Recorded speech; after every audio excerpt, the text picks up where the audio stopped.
good day to you. Welcome to Herman Manyora's YouTube channel. My name is Jadil Kabira, much ready for political conversations that I hope will build this country. Even as we progress with President William Ruto's administration, I'm with Herman Manyora, political analyst and commentator. How are you doing? Good. Kenya is too good to go down. It Correct. seems we ain't going down. Now there is room for dialogue, room for conversation. We're supposed to have the mother of all Maandamanos today, but the country is peaceful. Mega Monday. Yeah? Mega Monday. We are peaceful Let now. me tell you this. I want to thank Ruto and thank Raila and all those who made this thing possible. I slept peacefully. In a long time, I haven't slept the way I slept yesterday. I slept 12 straight hours like a baby. Yeah. And I'm therefore a very happy Kenyan. You're happy. But this country, we are losing it. And the people, when I talk, people think I'm an alarmist, you am spreading fears, you have been sent, you by who. This country, we are about to lose it. Losing a country is not as difficult as people think. You know, we had that live conversation. I was just telling you, you were sort of praying. Yes. I was actually You praying. mentioned God more than I've ever had you mention Him. Yes. You said I could it's see, time. whenever I could see we were entering into anarchy. Yes. This country was going to bleed. What do you say now about our president, President Ruto? He called on former Prime Minister Raila Odinga to have this conversation, saying courage is also what it takes for people to sit down, not just standing up and speaking, also sitting down and listening. You said he should be the one to bring this thing to an end, and he did it. Yes. Despite the hardliners, what does this say about him? Well, you know, sometimes you get to accept the reality that the country is sliding away. So even if you remain president of a country which is divided, people are fighting all over the place, investors have left. So what is the point in being, you remember my last video, stand alone. Yeah. So what's the point of being president in a country that is torn into pieces? Because part of being president is to enjoy the power of being president. How do you enjoy with anarchy in the country? So you get to realize that. And I think you see it beyond what other people around you see. Because like I said in that video on Saturday, they see power. And that power is associated with your remaining president. So any time they see something that is about to indicate that you are about to give in, they see their power also going down. So they will always maintain that hardline stand and they'll push you. So for one, the president must have seen that. But again, there are also people. They are the Manyoras of this world. They are the churches. They are our friends from the international community. They must also have, in a way, however small, collectively, however powerfully, but in a way also contributed. For some that say it seems like Raila has been sort of defeated by the president when it comes to talking about a handshake, and I think it is the UDS Kenya Kwanza side that said we'll have this conversation without a handshake. Something this is what Raila actually wanted, this is what Raila was looking for, and now it seems like he has called off the Maandamanos just some few hours after the president called him. It seems like he feels like there is not going to be sharing of government, and the president said that we're going to work on constitutional basis. What do you tell these people that think, well, Raila has given in? I think even to be fair to Raila, even in 2018, there was no sharing of government. There was no handshake. That the handshake did not mean Raila entered government. Raila never entered government. He never did? He never did. So if he didn't do then, how can he do it now? And Raila is aware that the country is against the handshake. So he will be foolish to go into the normal handshake. But on Saturday, I'll be talking about the kind of handshake I think they are going to enter into. Isn't Saturday too far? You can just tell us now instead of waiting for Saturday. You know, my videos are always informed. So I'm still looking at the situation properly. I'm studying it like everybody else. But you feel like there's going to be a mega handshake, never seen before in this country. So those who are celebrating there's no handshake, please hold your horses. It's too early. Even if Raila doesn't want it, even if Ruto doesn't want it. They have no say. They don't need to want it. It will just be there. But you look at this man, Raila. Of course, Ruto has given in at least one demand, going for a conversation on a bipartisan approach towards the talk and reconstitution of the IEBC.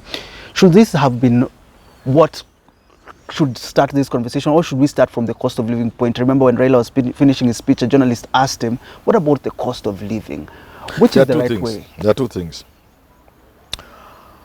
I think the one issue that comes out is the IBC in the both media briefings from the president and Raila's. Raila Odinga. But if you listen keenly, you get to see that there was a prior discussion. The two had discussed and most likely have agreed, and Raila talked us about issues. And even Ruto is trying to cut. But you can see these two gentlemen have met before this press conference. And there are certain things they have agreed on. But, for example, for the president not to over-antagonize the hardliners, whom he still needs, by the way, he still needs the Gachaguas, the Chungwas, until a time is safe enough to call their bluff. So you don't want to immediately antagonize them. And number two, because you also want to save your face as the president. So there are certain things, if you say in the process of saying, your face is injured, you come out bad and weak. So you agree with Raila behind the tent, but when you come to the microphone, so you could see it. At least me, I could see. They had already had a discussion. They had a discussion, a conversation, and agreed on certain things. Now, to answer your question about food, it comes out so badly that all the suffering people are going through was so that Raila and Ruto could agree on IBC and not the suffering of the people. So whereas it may be possible that even the issue of food and everything else was part of what was discussed behind the tent, Raila especially made a very poor PR of the whole thing. And I can tell you as I speak today, his followers are very annoyed. So anticlimax, so annoying. Because remember, people have died. Yeah. Am I making it up? So the first... Am I making it up? People have died. People have died. Police officer People have lost property. People have bled. I think it's Al Jazeera reported about 400 people wounded in this Maandamano People have lost thing. property. It came out so badly. Does it mean all these people are gathered with Raila and none of them understand anything about communication? Because you see, I'm saying people died. People have suffered. People have bled. People have lost property. I'm sure some people have been sacked, lost their jobs. And many Kenyans are going to lose their jobs because the losses some companies made will mean they are going to cut down on staff to recover the losses. You get what I'm saying? So you can't just stand there in public and tell people we are talking about politics. It might as well be they have already discussed about cost of living. But it did come out. That's what that journalist was asking. That's why you're asking. And it doesn't really matter whether they So I'm wondering, all those people with Raila there, none of them understand the meaning of communication. Put those words in that public speech. Perception. You can't put it in a way the public can be with you. You carry the public to the streets, then just shrug off and they toss them back to the sea. I think that was a very bad showing from Raila's side. Extremely badly. I will not be surprised if the issues have been discussed and if they are going to be sorted. But what matters now for supporters is to hear it from Raila. It is anticlimax. It was badly communicated. Nothing about the people featured in the whole press conference or media briefing. That's where you start. Okay. And going forward, people like Raila, they have been in politics long enough to know. You need to take the people with you. And I think the beginning point would have been about them. You said it was going to get to a point where if Raila had a conversation or say a handshake with Ruto, the people will leave him. Did we get to that point, or is it just a question of people waiting to see how this week will actually be when it comes to this conversation of dialogue and what will be addressed and what not? It's difficult to tell. But I think what I can only say that both Ruto and Raila have to be careful because they could lose the people. As you celebrate this moment of ceasefire, the two must know that they can lose the people. Even Ruto's side? Yeah. People are so annoyed even with Ruto. Why is he greeting Raila? Why? We said no handshake. What is this going with Raila? And Raila's people are so annoyed. These people can come together in that anger and sweep these two guys out of political scene. It has happened before elsewhere. They have to be very careful. That's why I'm saying I'm very annoyed with Raila in terms of how he's handling the public. Going forward, he must change. You must carry the public with you. This newfound energy, that's a word I'm looking for. You know, the people have rediscovered themselves. They know their rights, and they were an English word I'm looking for. You know, they have the courage. They're more or less woke. Yes, they are woke, as you people put it. Yeah. They will not be returned to the bottle of the genie just because Raila has greeted Ruto. That's why it is important to communicate to them, we are not taking you for granted. That this ceasefire is about you, not about Ruto and Raila. How would you say it though, if you were writing that speech or the one addressing Kenyans? How would you say it? Because Raila was, Ruto has extended an olive branch. We're giving room for a dialogue. How would you frame that whole speech? It would depend whether I was part of the discussion from the word go and what I'm privy of. Do I know what Raila discussed with Ruto? Do I know what Ruto has given into? That will determine how I will frame that communication. But assuming I didn't know so much, and yet I'm required to do, I would put it in a way that people can see they are part of the whole struggle. And if I was advising Raila, I would have told him, we cannot call off the demonstration just like that. Much as I was praying for that, I would say we need something from Ruto. For the people. Not for me, Raila Odinga. Not for the politician. For the people. And that would be a pronouncement from Ruto as a precursor to these discussions, to this dialogue, that my brother and I have talked, and we have agreed, indeed, much as the government does not believe in subsidies, for the moment we find ourselves in a situation where we have to bring the cost of unga from the current 200 or thereabouts to at least 140, 130. Once you make that kind of announcement, then you can take off with the rest. So that ought to have been the foundation, cost of living. Yes, cost of living. Foundation of the discussion. Otherwise, I'm so happy that this thing has happened. I've slept for 12 hours. I've just woken up. But otherwise, if they don't do that, I keep giving these guys free advice. They never give me anything. But let me tell you, otherwise they will lose the people. The next frontier, the next front, the next war will be the people versus the politicians. And it's coming soon. If they are not addressed. There will be nobody to stop it. There will be nobody to call a press conference at State House and say, oh, I've talked to my brother Raila, my friend Raila. And then Raila say, oh, we are suspending. They will have no power to suspend anything. I'm warning them and advising them. If they continue with this thing, leaving people behind, the people are going to gang up together. Because there are so many people in Kenya Kwanza who are annoyed.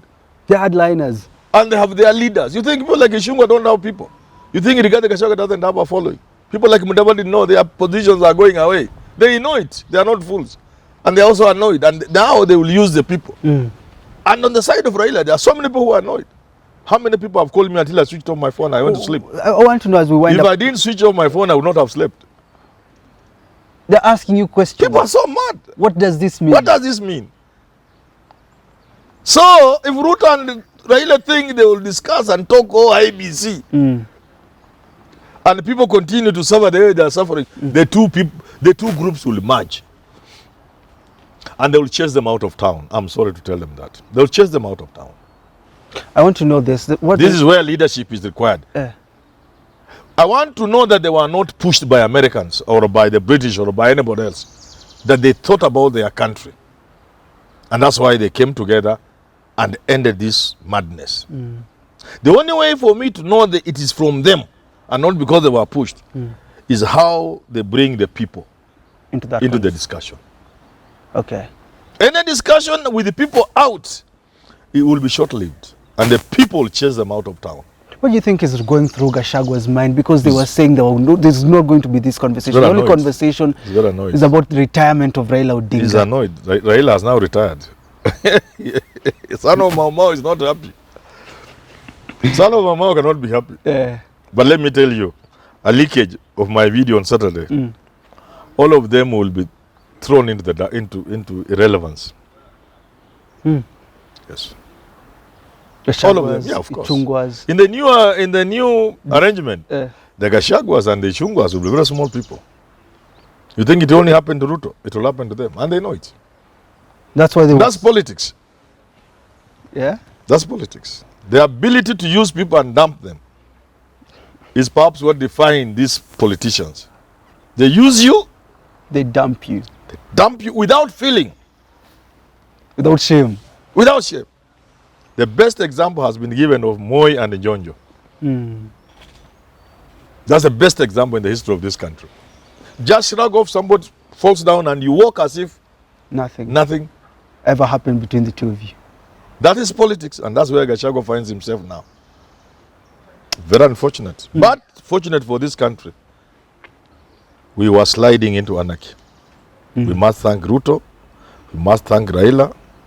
We must congratulate everybody who put in a word, from our friends, international, Americans, British, everybody, Europeans, to local people, churches, to small people like Manyora. And even you, Kenya is too good to go down. Yeah, we must thank each one of us, and the Kenyans also, for listening and agreeing. In other countries, people would not have stopped this Maandamano. They would just have continued. So we must also thank people. Is this a question of other countries or a question of the leader Raila Odinga? No, not just Raila Odinga. It is not as easy as people may think. But we must end up by telling people to celebrate this moment, because they had almost lost their country. And we also need that conversation of cost of living. You're correct. Thank you so much for tuning in to our political conversation. Of course, we'll be keeping you tabs with what is happening in the country, giving you details of what is happening so that you can be informed, woke as a citizen. Till we do talk again, have yourself a lovely rest of your day.